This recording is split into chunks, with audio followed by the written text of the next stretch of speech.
Assalomu alaykum hurmatli ko'ruvchilar. Sherqiy Türkistan Awazining kündilik xəbərlərini görüşünüzü qarşılayırıq.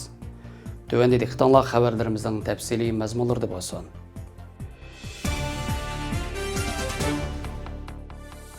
Malaysiyada İslami təşkilatlar ochiq xat e'lon qilib, məxsus Uyghur davosiga yordam beradigan munbər qurdiganligini jakarladi. Tayvandan chiqadigan bo'g'iz vaqti gezisining 1 yanvardagi xabar qirg'anda, İrqىي qirg'inchilik qarshi Uyghur munbər nomli bu munbərning asosli maqsadi Xitoyning bostirishga uchrayotgan Uyghur jamoatining qiyinchiligiga diqqatni markazlashtirish ekan.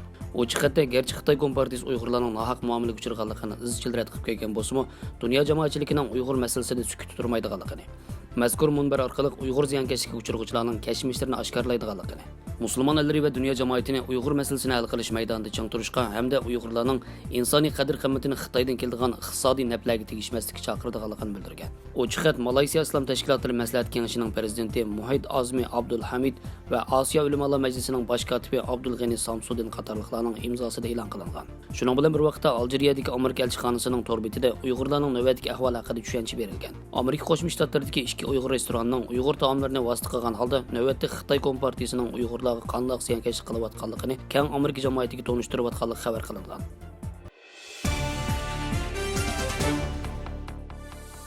Dünya Səhiyyə Təşkilatı koronavirusinin çıxış nöqtəsi bolğan Xitayning ۋۇخەن şəhəriga ömək əvətib, virus mənbəsini təkşirdiganlığını e'lon qilgan bir paytda, Amerikaning bir yuqori darajalik amaldori Xitoy virus mənbəsi haqida yana bir qatim Xitoyni aybladi. Amerika davlat bexatarlik maslahatchisi Matthew Pottinger ko'plagan siyosiy yo'llar bilan o'tkazgan bir silliq yig'inda Xitoy virusining chiqish mənbəsi haqidagi eng ishonchli qarashning Xitoy virusining ۋۇخەن shahridagi tajribixonasidan chiqqanligini bildirib, Xitoy hukumatining ۋۇخەندagi tajribixonasining virusning orqasida ekanligi to'g'risidagi paketlarning kundan-kuniga ko'payayotganligini, dalil isbotlar Xitoy virus yuqumining Xitoydagi hayvonotlar bozoridan paydo bo'lganligi to'g'risidagi qarashlar xatoligini, Xitoyning dunyoning diqqatini butun kuchi bilan Xitoy yetakliganligini ta'kidlagan.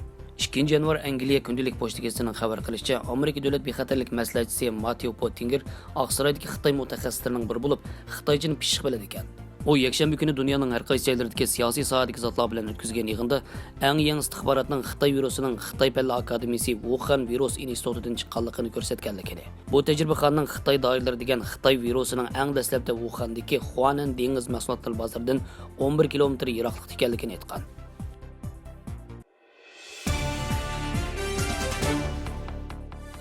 Ümit Ovoz to'g'ri 1 yanvar xabarda yaqinda Xitoy kompartiyasining Tibet harbiy rayoni askarlarini jang maydoni va askarning vazifa o'tash jarayoniga ahvoliga qarab, atalmish yakka askarlar uchun yangi tipdagi raqamli jang sistemasi bilan ta'minlagan. Bu sistemada o'zini bevosita yo'qotish uskunasi o'rnatilgan bo'lib, askar o'zi bevosita qo'zg'ata oladi ekan yoki qo'mondon yiroqdan tizginak orqali qo'zg'atadi ekan.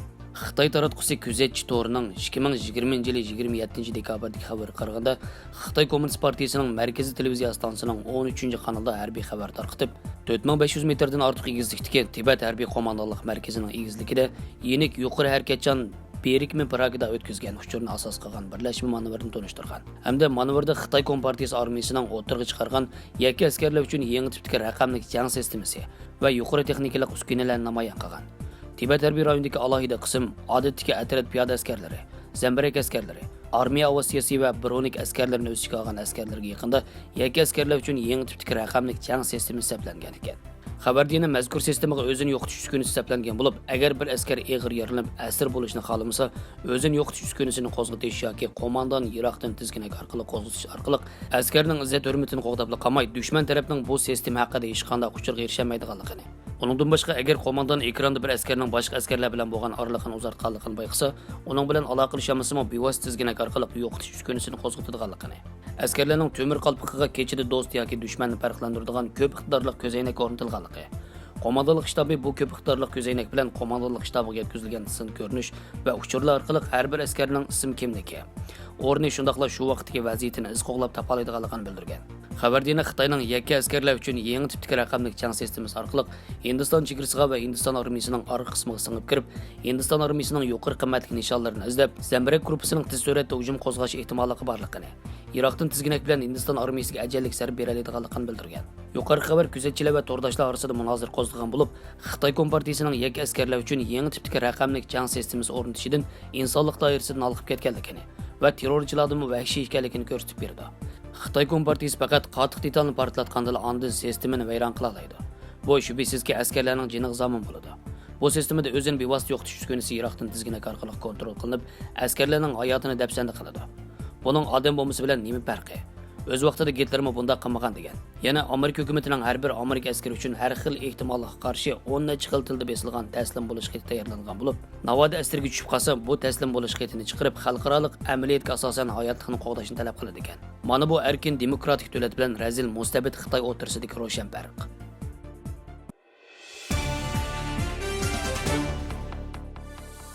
Qozog'iston prezidenti Qosim To'qayev Birlashgan Davlatlar Tashkilotining o'lim jazosini bekor qilishni planlagan va parlamentdan o'tgan kelishuvga imzo qo'ygan. Egilishcha kishilik huquq va erkinlikning cheklanishi sababli Birlashgan Davlatlar Tashkiloti tomonidan tanqid qilinib kelgan Qozog'istonda bu tunishni yo'qotish uchun yangi bir qadam tashlangan. Birlashgan Davlatlar Tashkilotining o'lim jazosini bekor qilishni planlagan fuqarolar va siyosiy huquq xalqaro ahdnomasi parlamentning tasdiqidan o'tgandan keyin Qozog'iston prezidenti To'qayev bu kelishimni imzolagan. To'qayev imzolagan kelishimda Qozog'istonda urushdan boshqa o'lim jazosi berilmaydi va jazo ijro qilish to'g'risida yangi tadqiqot olib berildi deyilgan.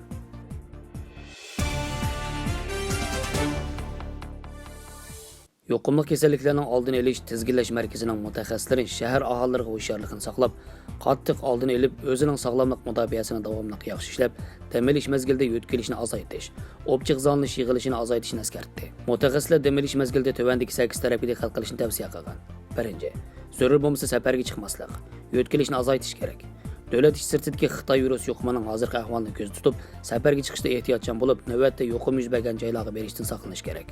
Cho'qim safarga chiqish to'g'ri kelsa, temir yo'l havosiyasi, yo'lish transport qatorliq qatnash tarmoqlarining sog'lomlik tekshirishiga astoydil moslashib, butun musobaqada shaxsiy mudofaani yaxshi ishlash kerak. Ikkinchi, oddiy turmush usulini tashabbus qilish kerak. Yig'ilish ham keng ko'lamli opchiq zonlashib qatnashmaslik. Odam zich to'plashgan joy yoki havo o'tishmaydigan joylarga bormaslik. Zaruriyat yo'q oila kollektiv opchiq zonlash yig'ilishini azaytish kerak. Uchinchi, safar xavf-xatarni azaytib, yaqin atrofda sayohat qilishni tanlash kerak. Sirtqi sayohatga chiqqanda musofani oldini yaxshi planlash. Safarga chiquvchilar o'zini issiq tutib, maska, UV shojatsiz dezinfeksiya buyumlari qatorliq mudofaa buyumlarini yetarli tayyorlab olish kerak. Yashanganlar, so'zilma xarakterli kesili bola va homildirlar, tug'utliq ayollar qatorliq alohida kishilar to'pining sirtqi sayohatga chiqishga o'rlashtirish tavsiya qilinmaydi. 4. Yemak-ichmak bexatarligi va tozaligiga diqqat qilish kerak.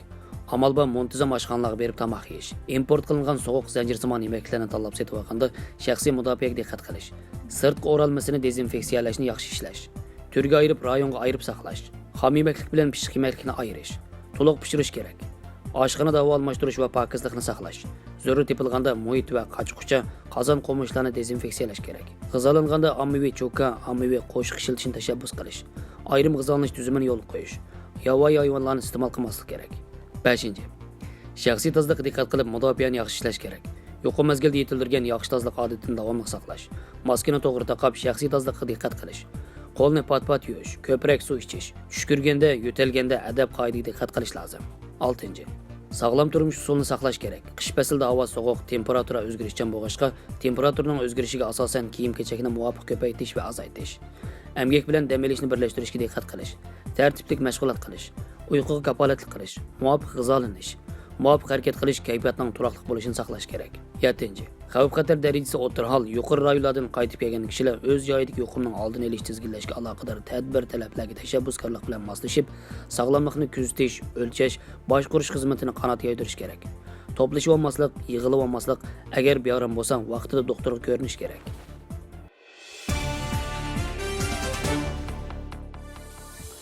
Xəbərlərimizi yaxtırıb köygünün Allah rəhmət. Görüşükçə aman bulunlar. Xeyri xoş, Allah qamanət.